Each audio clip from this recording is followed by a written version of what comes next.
ঐ মিয়াহঁত তহঁতৰ সঁচাকে লাজ চৰম বোলা বস্তু নাই আজি কৈ পেলালে তহঁতৰ সংখ্যালঘুৰ সংগঠনৰ এজন নেতা মুস্তাফিজুৰ আলীয়ে গতিকে সঁচাকে তহঁতি লাজ নাইকিয়া আৰু যদি তহঁতৰ লাজ থাকিলে সঁচাকে উজনি অসমত তহঁতে কাম কৰিবলৈ নাহ ইমান বাৰে বাৰে আমি খেদাই আছো অসমীয়া যুৱ মঞ্চ খেদাই আছো আমাৰ সন্মানীয় মুখ্যমন্ত্ৰী ডাঙৰীয়া খেদাই আছে তাৰপিছত তহঁতি অৰ্থহীন লাজ চৰম বোলা বস্তুটো নাই হা আৰু আপোনালোকৰ যোগেদি আজি আমি এটা কথা ক'ব বিচাৰিছো সন্মানীয় মুখ্যমন্ত্ৰী ডাঙৰীয়াক তেখেতক ধন্যবাদ জ্ঞাপন কৰিছো কাৰণ আমি দিল্লী পৰ্যন্ত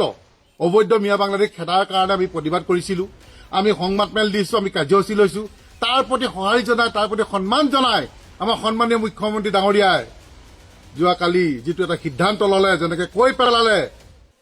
আমি সঁচাকেই আনন্দিত আৰু সঁচাকে গৌৰৱান্বিত আমি তেখেতক লৈ